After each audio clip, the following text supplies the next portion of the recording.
Hey, you, do you feel like you know me? Let's talk authenticity.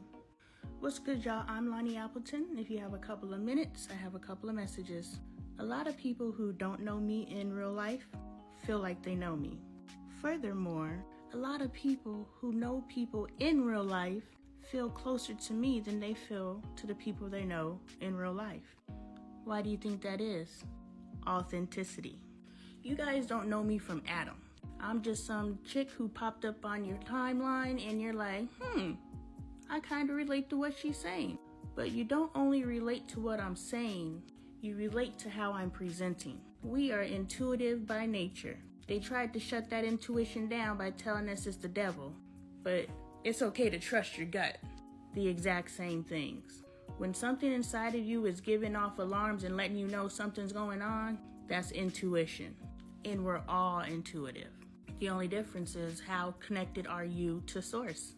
A lot of us have to fight through a bunch of BS to get back to source. But moving on, authenticity. Because we're all intuitive, that's why we're able to look at someone through a computer screen or a telephone screen or a device screen and feel their authenticity. That's why we could look at someone sitting directly in front of us and feel their inauthenticity. People never liked me, and I didn't understand why until recently. They never liked me because I could see that they're fake. Not all people, and that's why I have some friends. But most people are out here faking it, and I could see it. And so I could never really buy into what people are trying to sell me because I'm like... And in my 20s, I would call them on it. And nobody wants to be called out on their fakeness. That's their fake identity. And who are you to tell me I'm fake? Even though they know they're fake. But who am I to call it? So that's why I've always had a barrier with people, because I always said I don't like people. But the truth is I love people. I love us. And I want to see us do well. What I don't like is inauthenticity, which is the vast majority of us. The vast majority of us are wearing masks. The need to fit into the Black experience bubble has a lot of us being people that we're not. Have us pursuing dreams that they're not our dreams. Have us raising our kids in a particular manner that we don't necessarily agree with. Has us doing all kinds of things so that we appear to be cool to our peers. So now we must mask and deny our authentic self. So you feel like you know me because I have taken the mask off. I tried to mask in my teens and it didn't work for me. So I took it off and I tried to figure out how to be myself. And you guys relate to that. That's why I could talk to multitudes of people across classes, across races, across genders, because I'm authentic. And your authenticity sees mine. Okay, I get it. You don't want to change. And it's okay. What's good, y'all? Lonnie Appleton. If you have a couple of minutes, I have a couple of messages. So what if you are in your home and you run across a spouse who doesn't want to change? Yeah, I'm talking about the guys.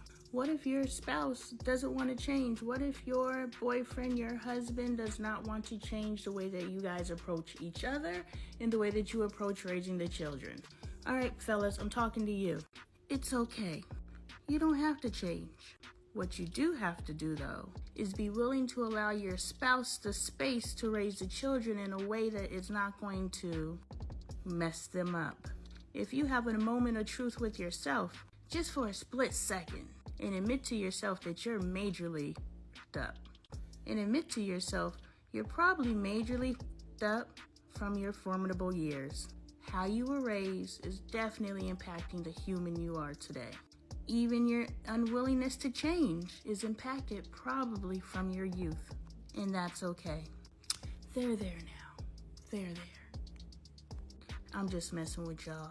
But real talk, you know you're messed up. And you may not have it in you to change because that's going to take a lot of work.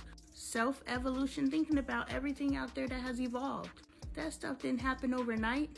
Who you are didn't happen overnight. Just like they talk about the weight. It took you a long time to put that weight on. So it's going to take you some time to get it off. It took you a long time to become who you are. And even if you're comfortable with who you are, which is beautiful, you can still sit down and say, yeah, I'm messed up. I am 100% comfortable in my skin. But you see me sitting here making hundreds of videos talking about how I can improve. I can be 100% on board. Look at, I look like I got a, look at that. I could be 100% on board with the person that I am and still know that I can improve. So you choosing to improve isn't you saying there's something wrong with who you are. No right, no wrong, but there's a better way to do things. And you could choose to stay the same, but understand and admit to yourself that there's things that could have been done differently. And allow that to happen with your children. Stop resisting your spouse. You have to come, it works with the kids.